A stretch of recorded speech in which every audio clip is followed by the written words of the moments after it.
സിപിഐയുടെ വിയോജിപ്പ് പാടെ അവഗണിച്ച് PM ശ്രീ പദ്ധതിയുടെ ഭാഗമായി കേരളം. ധാരണാപത്രത്തിൽ വിദ്യാഭ്യാസ സെക്രട്ടറി ഒപ്പുവെച്ചു. മന്ത്രിസഭയിലും ഇടതുമുന്നണിയിലും CPI വലിയ എതിർപ്പ് ഈ വിഷയത്തിൽ നേരത്തെ ഉയർത്തിയിരുന്നു. മുന്നണി മര്യാദയുടെ ലംഘനമെന്ന രൂക്ഷ പ്രതികരണവുമായി CPI സംസ്ഥാന സെക്രട്ടറി ബിനോയ് വിശ്വം രംഗത്തെത്തി. നാളെ അടിയന്തര സെക്രട്ടേറിയറ്റ് വിളിച്ച് തുടർ നീക്കങ്ങൾ ചർച്ച ചെയ്യും. MG പ്രതീഷ് തിരുവനന്തപുരത്ത് നിന്ന് ചേരുന്നു കൂടുതൽ വിവരങ്ങളുമായി. പ്രതീഷ്, നിലവിൽ ഈ രീതിയിൽ PM ശ്രീ പദ്ധതിയിൽ കേരളം ഒപ്പുവച്ചിരിക്കുന്നു എന്ന വാർത്ത അത് മുന്നണിയിൽ ചില ഉലച്ചിലുകൾ ഉണ്ടാക്കും എന്ന സൂചനകൾ വരുന്നു. ആ രീതിയിലുള്ള പ്രതികരണമാണ് CPI നിന്നും പ്രാഥമികമായി ഉണ്ടായിരിക്കുന്നത്. വിവരങ്ങൾ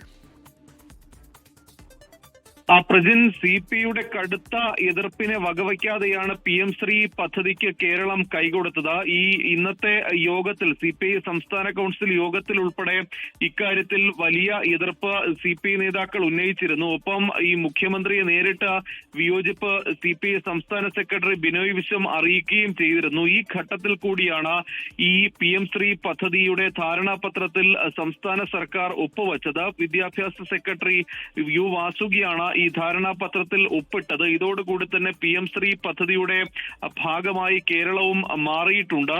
ഈ പ്രധാനമായും ഈ വിദ്യാഭ്യാസ വകുപ്പ് മുന്നോട്ട് വയ്ക്കുന്നത് കേന്ദ്ര ഫണ്ട് നഷ്ടപ്പെടുന്നു എന്നതാണ് ഇക്കാര്യത്തിൽ മുന്നോട്ട് വയ്ക്കുന്ന നിലപാട്. 1500 കോടിയോളം രൂപ ഈ PM ശ്രീ പദ്ധതിയുടെ ഭാഗമായി കേരളം മാറുന്നതോടുകൂടി സംസ്ഥാനത്തിന് ലഭിക്കുമെന്നതാണ് പ്രതീക്ഷിക്കപ്പെടുന്നത്. അതുകൊണ്ട് തന്നെ ഇത്തരത്തിൽ ഒരു CPIയുടെ എതിർപ്പ് തള്ളിക്കൊണ്ട് തന്നെ ഇതുമായി മുന്നോട്ട് പോവുകയാണ്. ഒരു ബ്ലോക്കിൽ 2 സ്കൂളുകളിലായിരിക്കും PM ശ്രീ പദ്ധതി നടപ്പിലാക്കുക.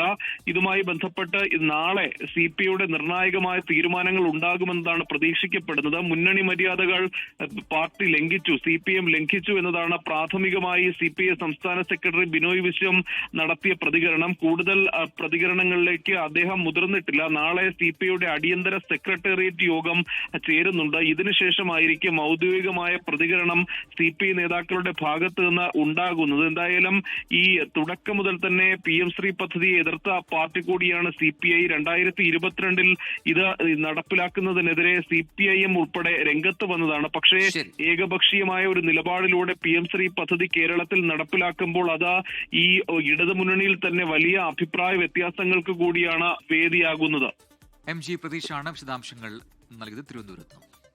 ലോകത്തെവിടെയായാലും ഏത് സമയത്തും 24 വാർത്തകളും ഓഗ്മെന്റഡ് റിയാലിറ്റി പാക്കേജുകളും എക്സ്പ്ലെയിനറുകളും വിശദമായി കാണാൻ ഞങ്ങളുടെ YouTube ചാനൽ നിങ്ങൾക്ക് സബ്സ്ക്രൈബ് ചെയ്യാം.